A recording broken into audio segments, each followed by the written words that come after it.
Bonjour à toutes et à tous et bienvenue dans cet après-midi consacré là encore à la science. Vous êtes dans Sur les épaules des géants, un festival tout entier consacré à la médiation, à la vulgarisation scientifique dans toute une série de disciplines. Des chercheuses, des chercheurs de haut niveau viennent vous parler de leurs recherches. Et on a la chance d'avoir, de ce début d'après-midi, Fabrice Piquemal, qui est physicien des particules, directeur du laboratoire de physique des Deux Infinis de Bordeaux. Il est accompagné d'un autre chercheur, mais j'en dis pas plus, pour vous ménager quelques effets de surprise. Et il va nous parler, c'est marqué, de la radioactivité. Qu'est-ce que c'est au fond ?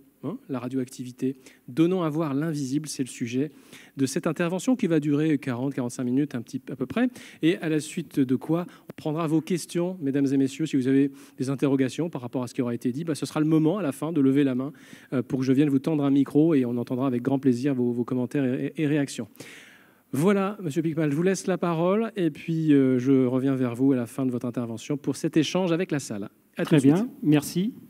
Donc merci beaucoup aux organisateurs pour cette invitation, pour me donner l'occasion de vous parler de la radioactivité. On a fait un pari d'un peu d'interactivité au tout début.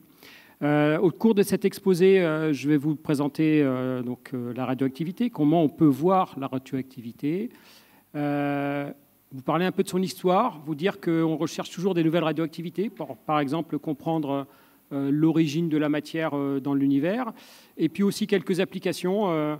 Comme je viens de Bordeaux, l'application la plus célèbre qu'on a, c'est la datation des vins de Bordeaux avec la radioactivité naturelle. Donc, je vous parlerai ça à la fin. Si j'ai le temps, on verra. Hein, voilà. Donc en tout cas, on va commencer par un petit mode interactif. Donc si on peut basculer sur ce qu'on appelle, donc, dans cette tente-là, vous avez une chambre à brouillard, ce qu'on appelle une chambre à brouillard. Et ça va nous permettre de visualiser la radioactivité naturelle. Alors, comment on va visualiser cette radioactivité naturelle ? En fait, on crée un brouillard d'alcool en faisant du froid sur une plaque. Ce brouillard d'alcool est juste au-dessus de la plaque. Et quand des particules vont traverser ce brouillard, eh bien, il va y avoir formation de gouttelettes. Et on va pouvoir donc visualiser les particules qui passent à travers ce brouillard. Donc ça, c'était un instrument de recherche qui était utilisé à partir de 1910 pour pouvoir regarder justement l'invisible. Donc là, voilà les images. Donc je voudrais aussi remercier mon collègue Jocelyn Demange qui m'a permis de faire ça, et puis aussi toute l'équipe technique qui a permis de résoudre tous les problèmes au dernier moment. Donc là, vous pouvez voir sans arrêt qu'il y a des traces dans cette chambre à brouillard, et des traces, vous voyez, qui ont des formes très différentes. Vous voyez des petites traces qui sont toutes fines. Vous voyez par moments, voilà, des traces qui sont un peu plus épaisses. Vous voyez parfois des points. Eh bien, tout ça, ça va correspondre à des rayonnements de la radioactivité naturelle. Tout ça, c'est naturel. Et ça correspond à différents types de particules. Alors, les petites traces que vous voyez là, toutes fines, ça, ce sont des électrons. C'est ce qu'on appelle le rayonnement bêta. Je vais revenir dans un instant. Et les traces, voilà, épaisses, là, comme vous avez en bas à gauche, ça, ce sont les rayonnements alpha. Là, ce sont des noyaux d'hélium, c'est plus lourd. Et puis, de temps en temps, vous allez voir des petits points, juste des petits points. Et ça, c'est ce qu'on appelle le rayonnement cosmique. Donc, par la suite, je vais vous parler de l'origine de ces événements. Juste, je voudrais vous faire remarquer, c'est que c'est la grande diversité des traces. La grande diversité des traces veut dire que ces traces, elles ont des énergies différentes. Donc ça vous donne aussi une idée de la radioactivité naturelle. Les particules ont des énergies très différentes. Et puis, c'est comme un aquarium, ça change sans arrêt.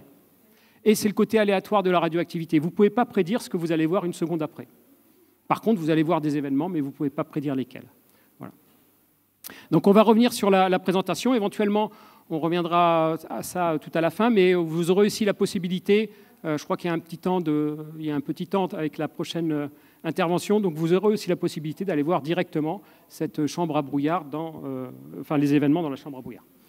Alors, la radioactivité, c'est quelque chose qu'on connaît déjà depuis un certain temps, il y a un peu plus d'une centaine d'années. Et Henri Becquerel, Pierre et Marie Curie découvrent la radioactivité de façon un peu accidentelle pour Henri Becquerel, mais toute la technologie était là. En fait, Henri Becquerel avait vu que s'il mettait des minerais d'uranium sur une plaque photographique, la plaque photographique s'imprimait. Et il a mis, ici on voit une croix en bas à droite, il avait mis une croix en argent entre le minerai d'uranium et la plaque photo, et ça ne s'imprimait pas. Donc il voyait bien qu'il y avait quelque chose qu'il a appelé les rayonnements uranifères qui venaient imprimer la plaque photo. Et Pierre et Marie Curie ont travaillé tout de suite là-dessus et se sont aperçus qu'en prenant du minerai d'uranium, il y avait notamment un élément, le radium, qui envoyait ces rayonnements uranifères. Et Marie Curie va donner le nom de radioactivité. Et ce qu'on comprend assez rapidement, c'est que certains noyaux ont un peu trop d'énergie, et cette énergie, ils vont la perdre en émettant une particule. Voilà. Donc ça, c'est le principe de la radioactivité. Et très vite, les gens vont s'intéresser à comprendre s'il y a plusieurs radioactivités ou pas. Alors comment ils vont faire ça? Eh bien, très simplement, ils vont mettre différents matériaux avec différentes épaisseurs entre, par exemple, du minerai d'uranium et puis un détecteur. Et ils vont s'apercevoir qu'il y a déjà un rayonnement qui est arrêté très vite par du papier, par exemple. Juste quelque chose qui est très mince. Ça arrête ces rayonnements alpha. Alors pourquoi? Maintenant on sait pourquoi. C'est parce que ces rayonnements alpha, c'est un noyau d'hélium, c'est lourd. Donc quand ça rentre dans la matière, ça s'arrête très vite. Ensuite, le deuxième rayonnement qu'ils vont détecter, c'est le rayonnement bêta. Et là, ils voient que déjà, il faut quelques millimètres d'aluminium pour pouvoir arrêter ce rayonnement. Donc on sait aujourd'hui que c'est un électron. Et puis, ils vont découvrir un rayonnement qui est encore plus pénétrant. Là, il faut quelques centimètres de plomb pour l'arrêter. Ça, c'est le rayonnement gamma. Donc ça, c'est de la lumière, mais qui est très, très énergétique. Et il faut commencer à mettre de la matière pour pouvoir commencer à l'arrêter. Donc là, on est au début du siècle, on a compris ça. Et puis très rapidement, on va comprendre une notion qui est importante en radioactivité. C'est la notion de période radioactive. À l'instant zéro, ici, par exemple, vous avez, je crois qu'il y en a 50, là, vous avez 50 noyaux radioactifs. La période, c'est le temps qu'il faut pour que la moitié de ces noyaux ait subi une décroissance. Et puis, au bout de 2 périodes, vous en aurez 4 fois moins. Au bout de 3 périodes, vous en aurez 8 fois moins, et ainsi de suite. Et on considère qu'au bout de 10 périodes, il y en a à peu près il n'en reste plus qu'un millième. Donc, quand vous avez des noyaux radioactifs, quand on produit des noyaux radioactifs, eh bien, il va falloir attendre un certain temps pour que ces noyaux disparaissent. J'en profite pour faire une publicité sur un site que fait mon institut au CNRS, qui est la radioactivité.com, où vous avez tout un tas d'informations qui sont extrêmement intéressantes là-dessus. Donc la radioactivité, elle est aléatoire, mais il y a cette notion de décroissance radioactive. Alors vous allez me dire, d'où vient cette radioactivité naturelle? Eh bien, en fait, je crois que cet après-midi, il y a une autre conférence sur « On est tous les enfants des étoiles » ou quelque chose comme ça, mais c'est exactement ça. Tous les éléments qui composent ce bâtiment, sont créés dans les étoiles.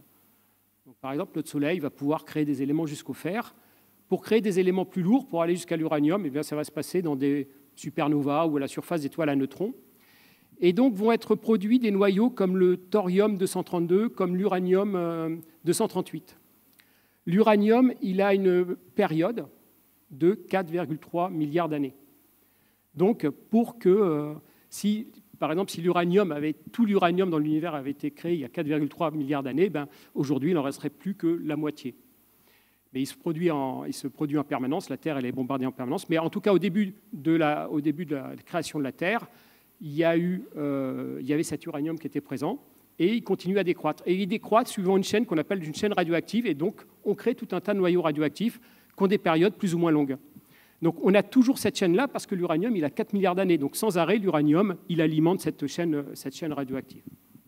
Et c'est pareil pour le thorium. Le thorium, c'est pire, il a 14 milliards d'années. Donc le thorium, il va falloir aussi beaucoup de temps pour que le thorium qui est sur Terre puisse décroître. Comme je vous l'ai dit, on considère qu'il n'y en a quasiment plus au bout de 10 périodes. Donc vous voyez qu'on est encore très loin. Pour l'uranium, ça correspondrait à 50 milliards d'années, et pour le thorium, à 140 milliards d'années. Donc on a ces éléments, donc on a ces chaînes radioactives sans arrêt. Et finalement, de l'uranium, on en a partout. Donc quasiment tout est radioactif sur Terre. Et nous-mêmes, on est radioactifs. Je reviendrai un petit peu là-dessus après. L'autre élément dont je vous ai parlé, c'est le rayonnement cosmique. Le rayonnement cosmique, on arrive à le voir. L'atmosphère est un très bon détecteur pour le rayonnement cosmique. Donc le rayonnement cosmique, il va interagir dans la haute atmosphère. Quand il y a beaucoup de rayonnement cosmique, on arrive à voir la lumière parce qu'il y a beaucoup de lumière qui est créée. Et donc typiquement, on a les magnifiques aurores boréales qui sont liées à ce rayonnement cosmique. Alors ce rayonnement cosmique, il vient d'où? Il vient en partie du Soleil. Donc le Soleil va envoyer des particules chargées comme les protons. Le champ magnétique terrestre va ramener ces protons vers le pôle Nord, donc on va accumuler les protons au pôle nord, donc on va avoir beaucoup de rayonnement cosmique, et c'est pour ça qu'on voit les aurores boréales au pôle nord, et qu'on n'en voit pas, ou très rarement, à nos latitudes. Et puis après, il y a d'autres événements qui sont extrêmement énergétiques dans l'univers, qui envoient des particules, et ces particules les bombardent la Terre. Et à peu près à une vingtaine de kilomètres d'altitude, ces particules très énergétiques vont rentrer en collision avec les atomes de l'atmosphère, avec les noyaux d'azote. Il y a beaucoup d'énergie. Il y a une création d'une pluie de particules, et une partie de ces particules arrive au sol.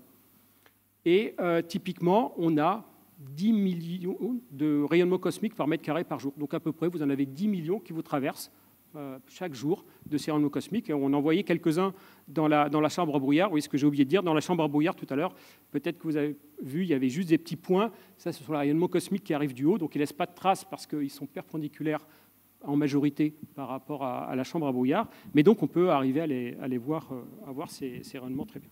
Très bien. Voilà, donc on revient là-dessus. Merci. Donc là, vous voyez, de temps en temps, vous voyez des petits points.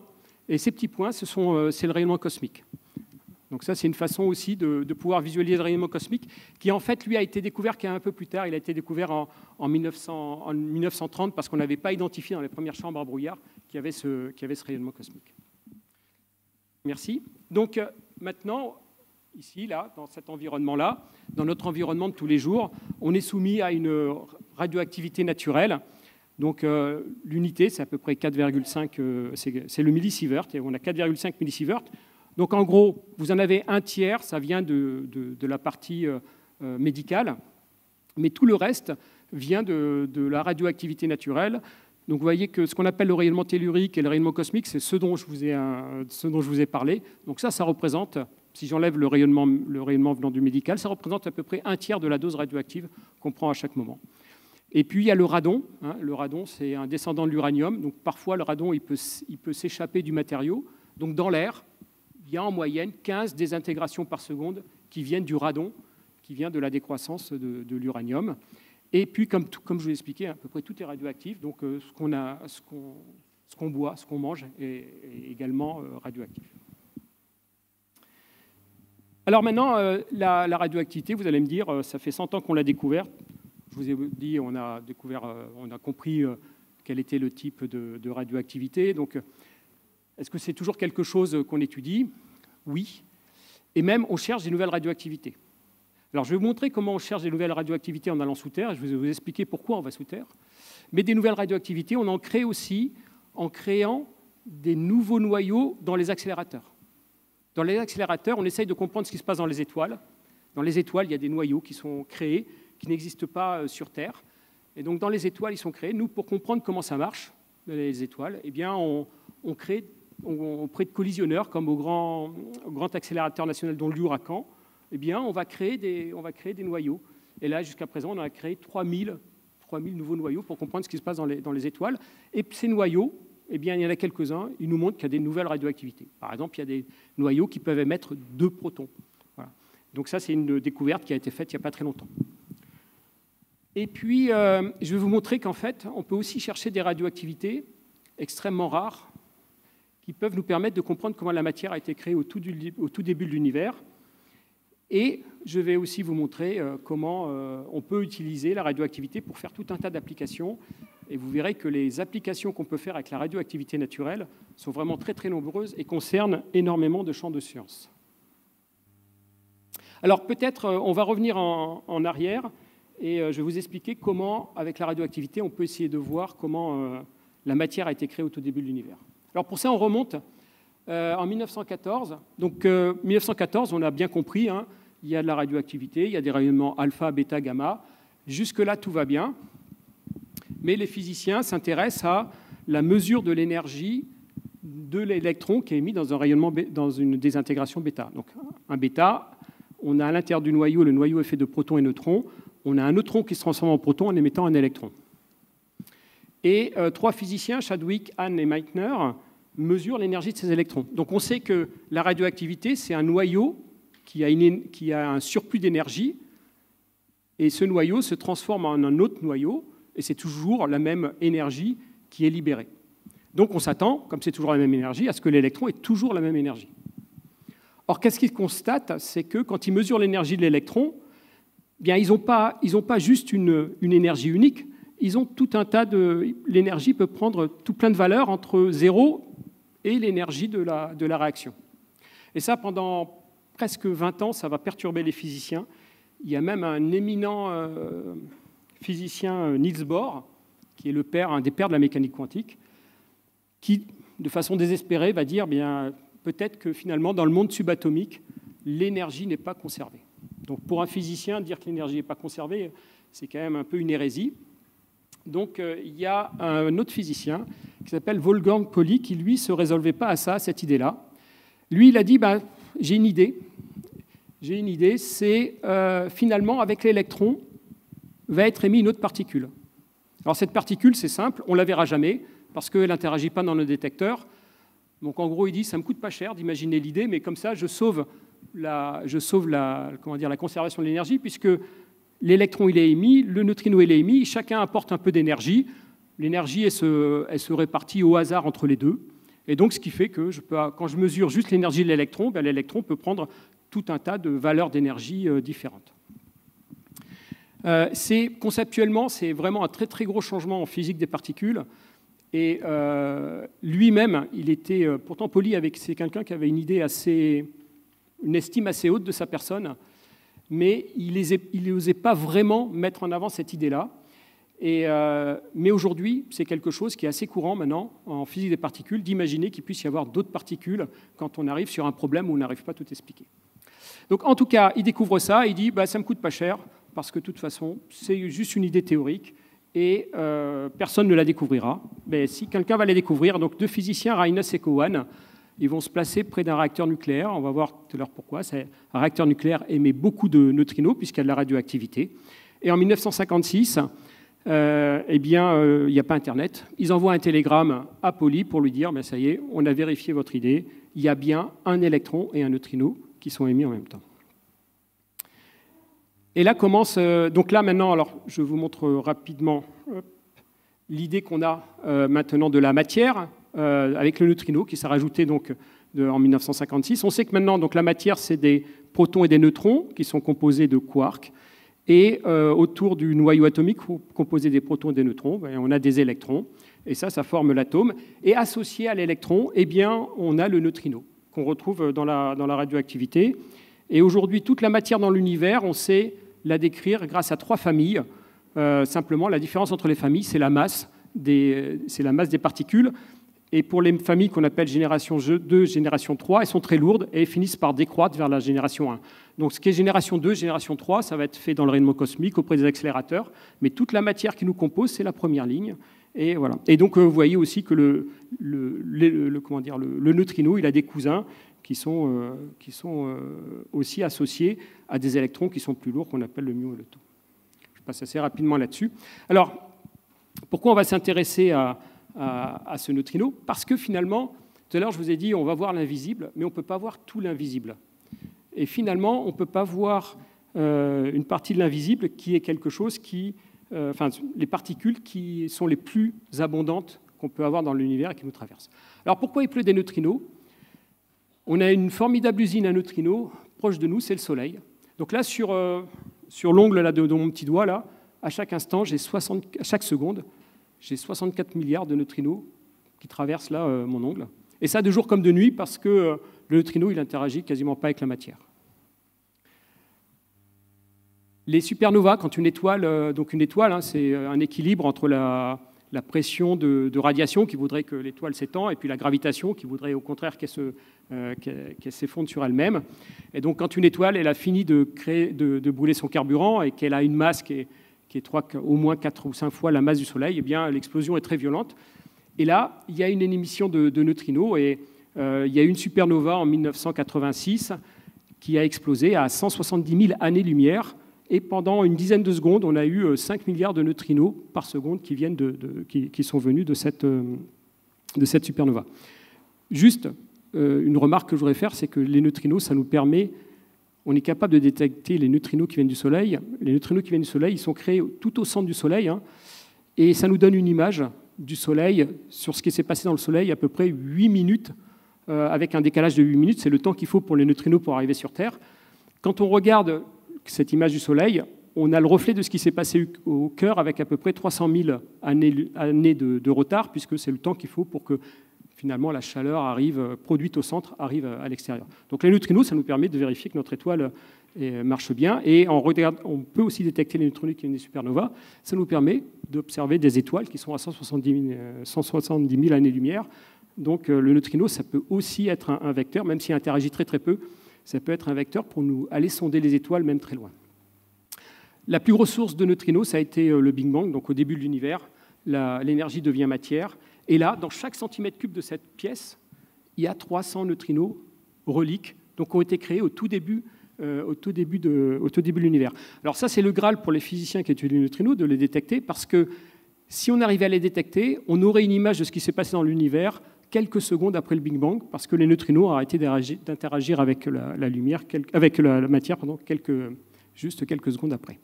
Donc les réacteurs nucléaires, il y a beaucoup de radioactivité. Et donc, si vous êtes à peu près à 200 km de réacteur nucléaire, vous allez avoir à peu près 100 000 neutrinos qui vous traversent par seconde venant de ça. Et puis, comme je vous en ai parlé, hein, la radioactivité naturelle, elle est partout. Donc la radioactivité naturelle nous envoie à peu près 6 millions de neutrinos. Et puis nous-mêmes, là, on est en train d'échanger nos neutrinos, on est radioactifs, on est à peu près 8000 désintégrations par seconde, donc on émet à peu près aussi 8000 neutrinos, donc on est aussi une petite source de neutrinos. Tout ça, c'est pour vous montrer que vraiment, on vit dans un monde qui est entouré de neutrinos. Et alors, comme ils n'interagissent pas, évidemment, on ne peut pas les voir dans la chambre à brouillard, mais il ne faut pas les oublier, parce qu'ils sont présents dans notre univers. Alors, quel est le lien maintenant entre les neutrinos et la radioactivité?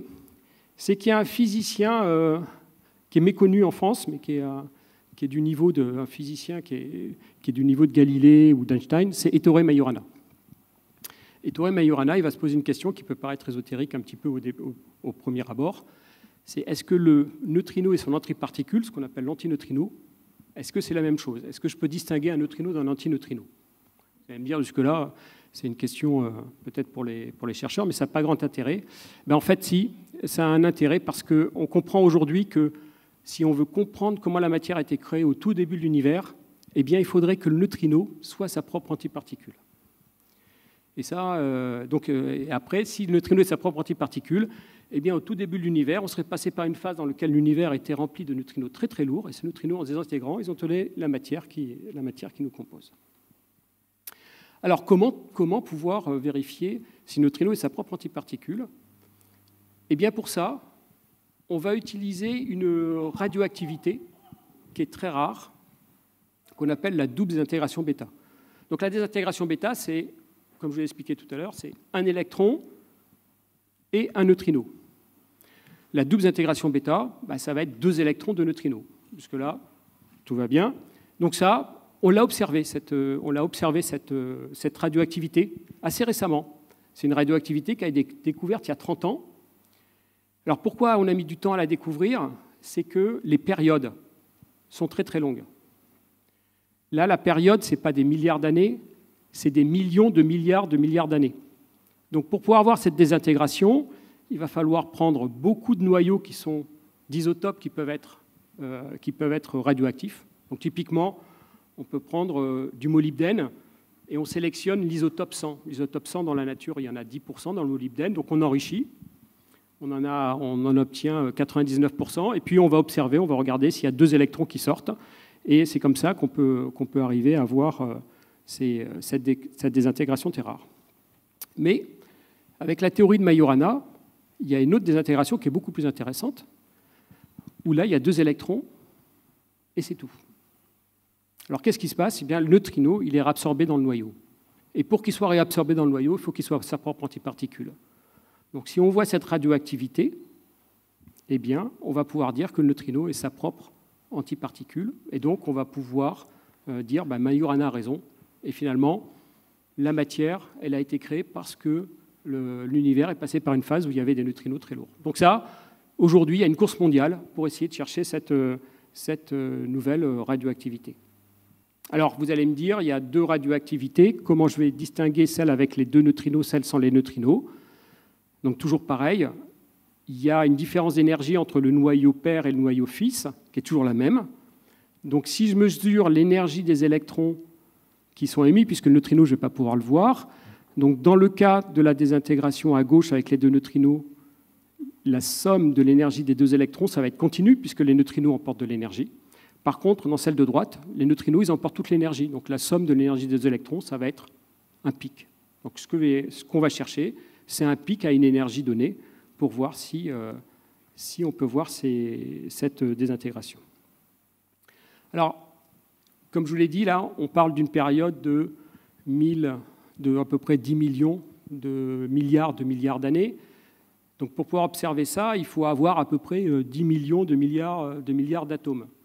Donc le chiffre d'Avogadro, 6, 10 puissance 23, donc ça veut dire qu'il va falloir observer des kilogrammes ou des dizaines de kilogrammes de noyaux potentiellement émetteurs double bêta. Et le problème qu'on a, c'est que quand on va observer ces noyaux, on va avoir un parasite. On va avoir le parasite, ça va être la radioactivité naturelle. Donc aussi bien la radioactivité naturelle avec les alpha, les bêta, les gamma, mais aussi la radioactivité naturelle qui est liée au rayonnement cosmique. Donc pour pouvoir espérer voir cette radioactivité, eh bien, il va falloir supprimer la radioactivité naturelle. Tout un programme, comme je vous l'ai dit, elle est partout. Là, on va dire notre étalon, quand on parle de radioactivité naturelle, pour la physique des particules, on a une image, on prend le kilo de banane. Le kilo de banane, c'est 100 désintégrations par seconde. Donc ça va être notre étalon. Un kilo de banane, retenez ça, c'est 100 désintégrations par seconde. Alors déjà, il va falloir supprimer là, ces 10 millions de rayonnements cosmiques par mètre carré par jour. Donc comment on va faire? On va prendre une montagne, et cette montagne, il y a beaucoup de matière, et elle va arrêter ces rayonnements cosmiques. Par exemple, en France, on a une installation qui est le laboratoire souterrain de Modane, qui est 1800 mètres sous terre, et on passe de 10 millions de rayonnements cosmiques par mètre carré par jour à 4 par mètre carré par jour. Donc on a supprimé quasiment totalement le rayonnement cosmique. Donc on va aller se placer là-bas. Alors juste pour vous décrire, le laboratoire souterrain de Modane, il est entre Modane et Bardonnecch, à la frontière entre la France et l'Italie. Il y a le tunnel routier du Fréjus, que peut-être certains d'entre vous ont pris. En plein milieu, alors le tunnel routier du Fréjus, il fait 13 km. En plein milieu, au kilomètre 6,5, il y a un laboratoire, et c'est là-dedans qu'on va mettre des expériences pour pouvoir s'affranchir du rayonnement cosmique et pour pouvoir mesurer des radioactivités naturelles très très faibles. Alors comment on fait pour mesurer ces radioactivités naturelles très très faibles? On va utiliser ce qu'on appelle des cristaux de germanium. La propriété du germanium, c'est quand un rayonnement gamma interagit avec le germanium il donne une très bonne réponse sur l'énergie du rayonnement gamma. Et l'énergie du rayonnement gamma, c'est la carte d'identité de l'élément qui l'a émis.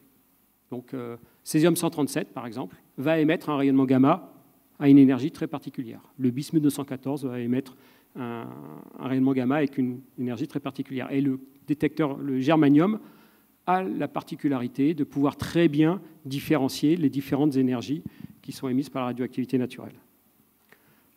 Je vous ai mis le principe. Donc en violet, vous voyez le détecteur. On met l'échantillon juste au-dessus. Alors le détecteur, il est refroidi à l'azote liquide pour avoir de meilleures performances pour mesurer l'énergie. Et puis, vous voyez, tout autour, on met du plomb. Sur la figure de droite, vous avez le même détecteur, mais en réalité, il y a beaucoup de plomb. Alors pourquoi ce plomb? C'est pour se protéger de la radioactivité naturelle. Mais le plomb lui-même, il est radioactif. Alors vous allez me dire, on ne s'en sort pas. Mais le plomb, ça peut être comme le bon vin. Quand il vieillit, il perd sa radioactivité. Alors pourquoi il perd sa radioactivité? Parce que dans le minerai de plomb, vous avez de l'uranium. Et quand on traite le plomb, on sépare l'uranium du plomb. Donc en fait, l'uranium, lui, sans arrêt, il crée du plomb radioactif qu'on appelle le plomb 210. Vous enlevez l'uranium, il reste le plomb 210 qui a une période de 22 ans. Donc il faudra à peu près 200 ans pour que le plomb disparaisse. Et en fait, au laboratoire souterrain de Modane, on a des archéologues sympas qui nous ont donné du plomb qui vient d'épaves, d'une épave romaine qui a coulé au large de la Normandie. Et on a récupéré plusieurs tonnes de ce plomb. Donc ce qu'on fait, c'est que ce plomb archéologique, on le met tout autour du détecteur. Donc lui, il n'a plus de radioactivité. Il nous protège de la radioactivité du plomb qu'on utilise pour finir le blindage. Alors pourquoi on n'utilise pas que du plomb archéologique? Parce que, il n'y en a pas beaucoup, il est très cher, mais si on en met suffisamment, on se coupe de la radioactivité du plomb ordinaire. Donc c'est pour ça qu'on fait ça. Et juste sur la figure qu'il y a en bas à droite, c'est juste pour vous montrer, donc sur la figure du haut, c'est ce que vous allez mesurer de la radioactivité naturelle dans votre échantillon. Donc vous voyez des raies. Les raies, c'est pour vous dire qu'il y a tel noyau. Donc je crois qu'on voit le plomb 210, on voit le bismuth 214. Mais vous voyez, la courbe, elle est très haute. Quand on est à Modane, où on a supprimé le rayonnement naturel, où on a construit le détecteur avec des matériaux de très basse radioactivité, vous voyez, c'est juste les petits points qu'on a. Donc on a diminué d'au moins d'un facteur 1000 la radioactivité naturelle, et grâce à ça, on va pouvoir sélectionner des matériaux qui sont très très faiblement radioactifs. Alors très faiblement radioactifs, là je vous montre, je ne vais pas rentrer dans le détail de cette expérience, mais c'est une expérience qui recherche la double désintégration bêta dont je vous parlais. Donc on a une source, on a les 2 électrons qui sont émis, donc on va mettre ce qu'on appelle des chambres à fil pour voir la trajectoire, et puis après on va mesurer leur énergie. Le détecteur, il pèse 250 tonnes. Les matériaux, la source notamment, l'activité de la source, alors je vous rappelle, 1 kg de banane, c'est 100 désintégrations par seconde. C'est 100 becquerels par kilo. L'unité, le becquerel, c'est la désintégration par seconde. Nous, les matériaux, vous voyez, c'est le 10 millionième de becquerel par kilo. Donc, on doit réduire la radioactivité de 10 millions à l'intérieur. Donc, c'est pour ça qu'on doit mesurer ces matériaux pour leur très faible radioactivité pour les sélectionner. Donc, une fois qu'on a réussi ça, vous voyez, le détecteur, nous, il va peser à peu près 250 tonnes à la fin. 250 tonnes, 250 000 kilogrammes. La radioactivité, c'est total, c'est 1000 becquerels. C'est la radioactivité de 10 kg de banane. Donc ça, c'est les niveaux qu'on doit atteindre pour se débarrasser de la radioactivité naturelle et ne pas avoir de parasites dans notre détecteur. Alors, quand on est à Modane, on est dans ce qu'on appelle un environnement qui est très basse radioactivité. Donc, comme je vous l'ai montré, on va chercher une radioactivité très, très rare pour savoir comment la matière a été créée au début de l'univers. On peut aussi aller rechercher la matière noire, c'est un autre sujet. Ce sera peut-être évoqué dans des prochaines épaules, sur les épaules de la science. On peut regarder aussi comment l'univers va évoluer. Mais on va aussi utiliser la radioactivité naturelle, puisque comme on est capable de mesurer des niveaux très très faibles de radioactivité naturelle, on va pouvoir faire des choses en environnement. On va notamment pouvoir comprendre l'effet de l'homme sur l'environnement. Comment ? Parce qu'on va utiliser la radioactivité quand les chercheurs en environnement vont aller prendre des carottes sédimentaires, les différentes strates dans les carottes et vont être datées grâce à la radioactivité. Et si vous êtes très très sensible sur la radioactivité, eh bien, vous pouvez mesurer des toutes petites quantités de matière et donc avoir une précision très grande sur la datation. Et vous pouvez remonter à peu près jusqu'à 150 ans en arrière. Et puis, on peut aussi faire ça a aussi un impact sur la nanoélectronique. Une partie des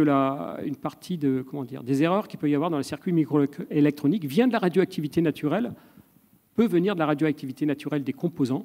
Donc c'est pour ça aussi que les constructeurs vérifient la radioactivité naturelle des composants qu'ils mettent dans les circuits de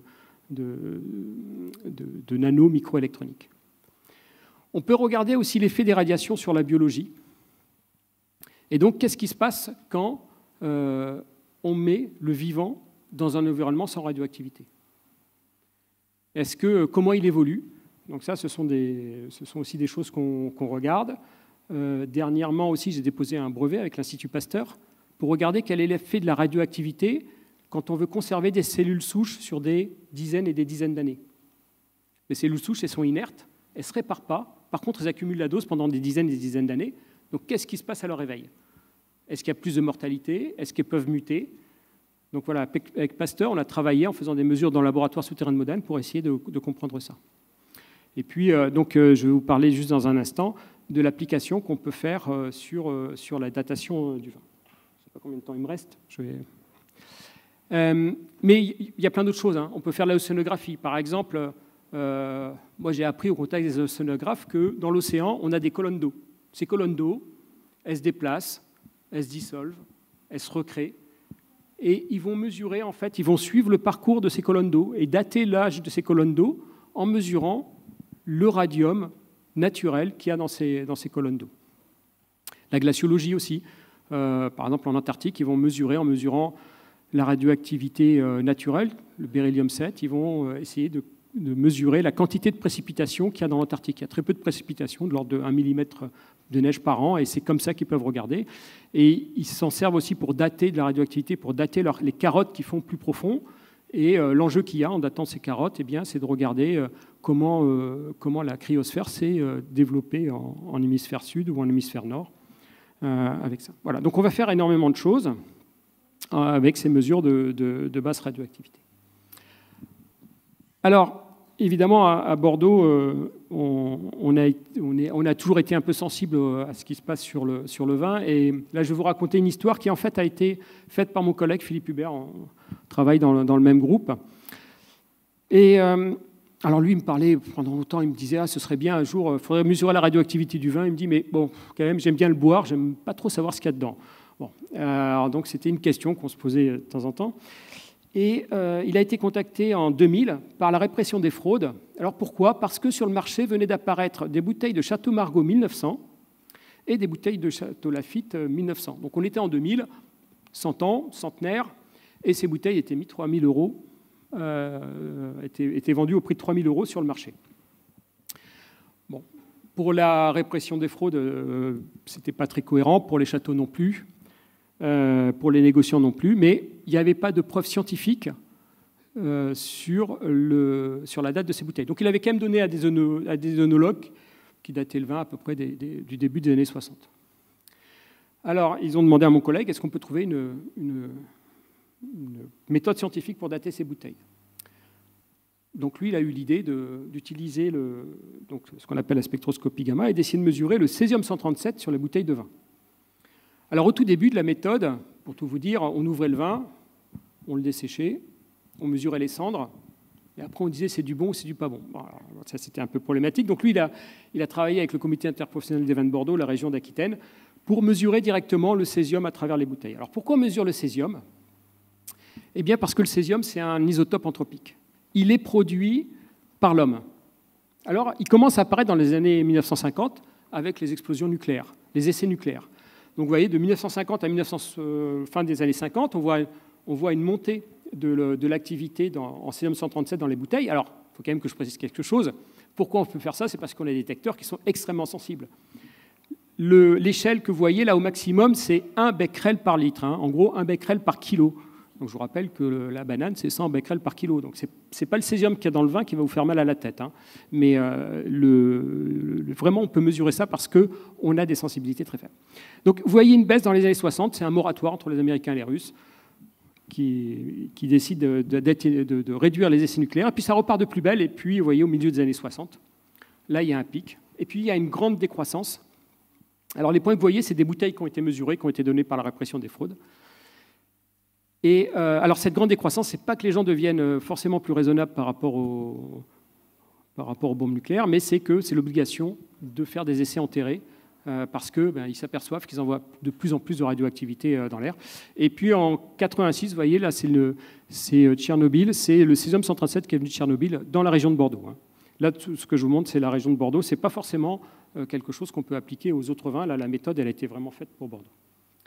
Donc, qu'est-ce qui se passe ? Si vous voyez, si un vin de 1900, vous trouvez du césium-137, bah, il est d'après 1950, donc c'est forcément, c'est pas un vin de 1900. Et par contre, si vous mesurez un vin de 1965, bah, vous devez trouver du césium-137. Donc pour la petite histoire, dans ces bouteilles de 1900, il a été trouvé du césium-137, donc c'était la preuve scientifique que ce n'était pas du vin de 1900, mais que c'était du vin des années 60. Et donc le fabricant a été, le négociant a été condamné. Donc ça ressemble à quoi quand on met une bouteille de vin sur notre germanium ? Donc là, on avait comparé 2 magnums qui venaient du même château. Donc la même année, Bordeaux 45. Ça va être une bonne année. Vous voyez en haut, en fait, alors vous voyez, je vais commencer par celui du bas. Vous voyez en bas, vous voyez un pic là où il y a la flèche, le bismuth 214. Comme je vous l'ai dit, l'énergie du rayonnement gamma, c'est caractéristique, c'est la carte d'identité du noyau radioactif. Donc quand on cherche quand on cherche le bismuth 214, on doit trouver un pic à 665 keV. Et le césium, on doit trouver un pic à 662 keV. Donc en bas, vous voyez, on ne voit pas de pic. Par contre, en haut, vous voyez un pic à côté du bismuth. Donc dans un 2045, on ne doit pas voir de césium 137. Donc voilà, c'est une réponse oui, non. Donc sur ce Bordeaux, il y avait un des magnums qui était faux. Mais l'histoire ne s'arrête pas là. Et la suite, ça commence comme dans un film. Philippe Hubert reçoit un coup de téléphone et au bout du fil, c'est un Américain qui lui dit « Bonjour, je suis détective privé, ancien du FBI et je travaille pour un milliardaire. » Ça commence bien. Il y a des films, pas mal de films qui commencent comme ça. Alors pourquoi il était contacté? C'est parce que Bill Koch avait acheté en 1988 pour 500 000 $, il avait acheté ces 4 bouteilles. Ces 4 bouteilles, vous pouvez voir, c'est des bouteilles de Lafite ou de bras de mouton, qui est maintenant mouton Rothschild, et qui étaient de 1787 ou 1784. Et vous voyez THJ qui sont gravés. Pourquoi? Parce que Thomas Jefferson, quand il était ambassadeur des États-Unis à cette époque-là, il venait dans le Bordelais. Si vous allez à Château-Carbonieux, il y a un chêne qui a été planté quand Thomas Jefferson est venu. Donc, il est vraiment venu dans le Bordelais. Et Bill Koch, en fait, voulait exposer ces bouteilles dans un musée à Boston, mais Boston a dit on veut bien mettre les bouteilles en exposition, mais nous, on est des gens sérieux, donc on veut la preuve que ces bouteilles datent bien de cette époque-là. Et donc Bill Koch a pris un privé pour essayer de retracer l'histoire de ces bouteilles, et il y avait un doute sur l'origine de ces bouteilles. Et en fait, il se trouve que nous, avec le Château Margaux, le CNRS nous avait donné quelques mois d'ingénieur commercial. On avait fait un site internet, parce qu'on imaginait qu'on allait gagner plein d'argent pour la recherche en mesurant les bouteilles. Mais en fait, ce n'est pas si simple que ça, parce que c'est comme quand vous achetez un tableau. Hein. Quand vous l'avez acheté, vous ne voulez pas savoir s'il est faux une fois que vous avez mis le prix. Donc ça ne marchait pas si bien que ça. Et donc lui, il est quand même tombé sur le site internet, et c'est comme ça qu'il a contacté Philippe Hubert. Donc, les bouteilles, on les a mesurées, et pas de césium 137. Bon, vous ne pouvez pas conclure, mais en tout cas, ce qui était clair, c'est qu'il n'y avait pas de césium 137. Mais le détective privé américain, en fait, lui, il était ancien du FBI, et il avait son entrée dans les laboratoires du FBI, et il a demandé à ces laboratoires d'étudier les gravures. Donc, THJ, alors j'ai oublié de dire THJ parce que Thomas Jefferson, il a acheté des bouteilles aussi pour George Washington, donc il y en avait qui étaient aussi GW. Et en fait, ce qui a été trouvé, c'est que ces gravures avaient été faites avec une roulette de dentiste électrique, le diamant d'une roulette, donc très peu probable à la fin du XVIIIe siècle. Donc malheureusement pour Bill Koch, c'était des fausses bouteilles. Et en fait, toute cette histoire, là, je voulais simplifier. Toute cette histoire est dans un livre qui s'appelle « Le vinaigre des milliardaires ». Et il raconte toute l'histoire. C'est un livre qui fait à peu près 120 pages, parce qu'il y a plein de rebondissements. Le privé a vraiment, a voyagé à travers le monde pour essayer de comprendre l'histoire de ces bouteilles et voir si elles étaient vraies ou fausses. Voilà. Donc vous voyez, en allant étudier le neutrino, essayer de comprendre comment la matière a été créée au tout début de l'univers, en utilisant la radioactivité naturelle, eh bien on peut finir par essayer de détecter les faussaires. Voilà. Et je vais finir sur un chiffre, juste un chiffre. C'est à peu près le nombre de neutrinos qui nous a traversés pendant le temps que j'ai parlé. Voilà. Merci beaucoup, Monsieur Picmal. Merci, Fabrice Picmal. On vous applaudit, bien sûr. C'était super intéressant. Et effectivement, la science mène à tout, y compris à des enquêtes vraiment policières. Il y a plusieurs sites comme celui que vous avez piloté. Vous parliez du laboratoire souterrain de Modane avec quelques images. Il y a des équivalents en France et en Europe? Alors, en France, c'est le seul aussi profond. Et dans le monde, il y en a une dizaine à peu près. Mais maintenant, il y a une course. Il y a une course parce que la richesse scientifique qu'il y a derrière est très grande. C'est-à-dire, de quelle richesse on parle? Alors, la richesse scientifique, les activités déjà scientifiques, en termes d'environnement, physique fondamentale, environnement, tout ça. Peut-être aussi les aspects autour de la biologie et tout ça. Donc, il y a vraiment des challenges. Quand je dis richesse, c'était plutôt côté challenge. Et du coup, tout le monde s'y met. Les Chinois là, viennent de construire le laboratoire le plus grand et le plus profond au monde. Les Australiens s'y mettent, l'Afrique du Sud s'y met. Ah oui. Donc il y avait déjà... Est-ce que le CNRS propose son expertise sur ces sujets On est demandé ouais. Pour certaines expertises. Attention, ne tombez pas. On est demandé pour certaines expertises. Et en fait, l'Europe, elle a commencé La France a commencé il y a à peu près une quarantaine d'années, comme d'autres pays européens. Donc en Europe, il y a 4 laboratoires souterrains très profonds. Il y en a un en Italie, un en Espagne, un au Royaume-Uni et un en France. Il y en a aussi aux États-Unis. Donc pendant quarantaine d'années, il y en a une dizaine. Et maintenant, ça pousse. Enfin, ça pousse. Voilà, les Indiens, creuse. ils ont aussi des projets de laboratoires souterrains. Donc voilà, c'est quelque chose qui. Et le laboratoire des Deux Infinis à Bordeaux, est-ce qu'il y a comme ça un endroit où on peut s'isoler des rayonnements? Alors on a construit un petit bunker où on a l'équivalent d'à peu près 5 mètres de béton. Et ça nous permet déjà de réduire la radioactivité, de faire des mesures. Les bouteilles de Bordeaux, on peut les mesurer sur site à Bordeaux, on n'est pas obligé de les envoyer à Modane. Ouf. Si elles sont bonnes, comme ça, on peut se les garder. Ce qui est frustrant, c'est qu'on n'en boit jamais, hein. On les voit passer. Mais... Parce qu'au final, on peut aussi tester directement en les ouvrant, je ne sais pas. Bon, bref. Quelqu'un veut-il poser une question, partager un commentaire, une réaction? Est-ce que vous avez l'impression, c'est une question un peu similaire à celle que je posais tout à l'heure en matinée, vous n'étiez pas là, mais je ne crois pas que vous étiez là, peut-être étiez-vous déjà dans le public. Je demandais tout à l'heure si la notion, à Camille Fadel, si la notion d'énergie était une notion facile à médiatiser, si c'était une notion qu'on trouvait un peu déformée dans le langage commun, dans les médias. Même question pour vous, finalement. Est-ce que vous avez l'impression que la radioactivité, c'est une notion à la fois très usuelle et en même temps un peu confuse? Oui. Effectivement, c'est un peu compliqué. Déjà, parfois, il n'y a pas la conscience qu'il y a de la radioactivité naturelle. Cette idée de radioactivité naturelle, elle paraît presque... comment dirais-je, antithétique. On a l'impression que c'est dire une chose et son contraire dans la même phrase. Oui. Et non. Oui, mais pas du tout. Et bon, il nous arrive beaucoup de faire beaucoup de présentations de notre chambre à brouillard. Parfois, les gens sont très surpris de découvrir qu'il y a de la radioactivité naturelle, qu'on vit dans un monde de radioactivité naturelle. Après, oui, l'énergie, c'est un concept qui est très difficile à faire passer. Moi, mon dada, c'est que dans la nature, en fait, le neutrino, il interagit très peu, mais il permet d'évacuer l'énergie. S'il n'y avait pas de neutrinos émis par le Soleil, notre Soleil ne pourrait pas briller. Donc c'est un concept qui est quand même qui est très difficile à faire passer. Notre monde, il est tendu par l'énergie. L'énergie sur Terre, elle vient principalement du Soleil.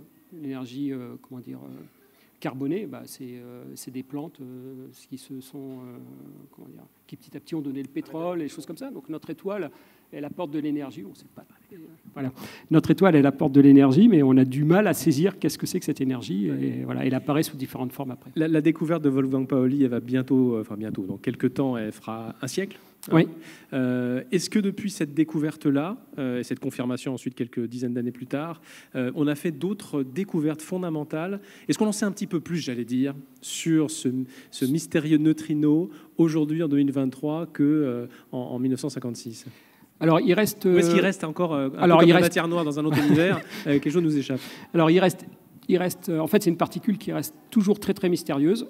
Depuis Pauli, on a compris qu'il y avait 3 familles de neutrinos, comme j'ai montré tout à l'heure. Mais là, récemment, on a découvert qu'un neutrino, quand il voyage, par exemple, le Soleil émet des neutrinos électroniques. Mais au cours de son voyage, il peut se transformer en neutrino muonique ou en neutrino tauique.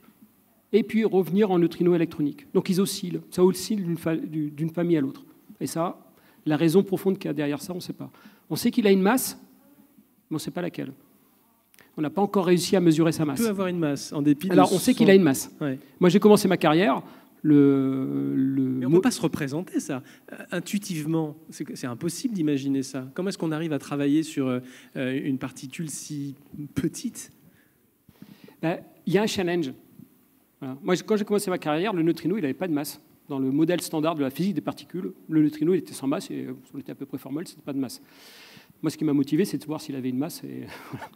Et donc, on a découvert qu'il avait une masse. Donc, on va au-delà des modèles. On fait aussi progresser les modèles en se disant, en remettant en cause l'idée que le neutrino n'a pas de masse. Bon, il y avait des raisons théoriques, mais en remettant en cause cette idée-là, on est allé plus loin. Donc, on a découvert qu'il a une masse. Mais il est toujours extrêmement mystérieux. Donc, le fait de savoir si c'est sa propre antiparticule ou pas, aujourd'hui, on n'a pas... Si c'est sa propre antiparticule, on a un scénario pour expliquer la création de la matière. Si ça n'a pas sa propre antiparticule, là, on n'a plus de scénario. Ah oui, ça nous arrangerait pas mal. Enfin, ça arrangerait pas mal les physiciens des particules. J'aimerais bien voir ça avant la fin de ma carrière. La vitesse à laquelle va la science en ce moment, c'est possible. Des questions, mesdames et messieurs? Non? Bon, monsieur, parce que j'aimerais que vous preniez un petit peu de temps avant qu'on passe à l'autre intervenante, en l'espèce. Voici un petit peu de temps pour regardez dans cette chambre à brouillard. Bonjour, c'est sûrement une question idiote, mais c'est pas grave. Comment on peut être sûr qu'il n'y a pas de césium-137 qui a été émis à part les événements récents que vous avez évoqués? C'est-à-dire quels événements récents? Vous parliez des retombées nucléaires, Tchernobyl, etc. Ah, pourquoi il n'y en a pas avant? Oui. Il n'y en a pas avant parce que c'est vraiment un produit de la fission. Je ne sais pas si vous étiez là dans l'exposé précédent. Donc, dans la fission, en fait, le noyau d'uranium, il se casse en deux. Et quand il se casse en deux, il produit un certain nombre de noyaux, dont le césium-137. On ne peut pas produire de césium-137 en dehors de la fission de l'uranium.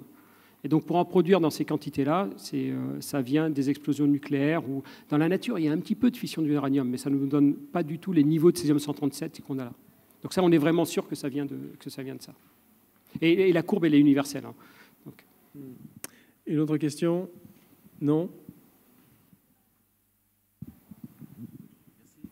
Une question toute simple. L'exposition aux neutrinos a-t-elle une incidence sur la santé?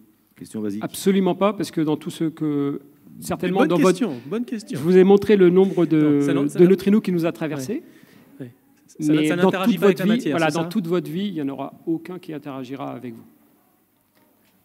Bon, enfin, jusqu'à preuve du contraire. Vous connaissez la façon dont fonctionne la science. Non, là, je suis à peu près sûr de moi. Bon, alors moi, ce que je voudrais vous proposer, c'est qu'on interrompe maintenant cette séquence, qu'on applaudisse bien sûr notre invité Fabrice Piquemal pour ses développements, et puis qu'on prenne un peu de temps avant de passer à la session suivante, parce qu'après ça va être un peu plus compliqué, pour que... on peut rentrer à combien dans ce magnifique Barnum? On peut rentrer à 5-6, dizaine, et puis 5, 6, voilà. Du coup, comme j'ai beaucoup parlé, je vais laisser parler mon collègue Jocelyn, qui va aller faire la petite visite sur quelques mots, sur la chambre à Il brouillard. faut vraiment profiter de ça, parce que la machine est là, ils ont pris du temps, et venez Jocelyn, venez. Ils ont pris un petit peu de temps et de l'énergie pour installer cette machine. Donc prenez, voilà, puisque vous êtes là, prenez quelques instants pour aller voir cette radioactivité naturelle. Oui, donc voilà, n'hésitez pas, on va la laisser installer encore quelques dizaines de minutes. Puis voilà, on l'a amené jusqu'ici, donc si vous voulez en profiter, c'est le moment. Vous en verrez sûrement pas tant que ça dans votre vie. Bon, même si maintenant sur YouTube, on trouve tout un tas de choses. Mais là, c'est en vrai, c'est en direct, c'est en live.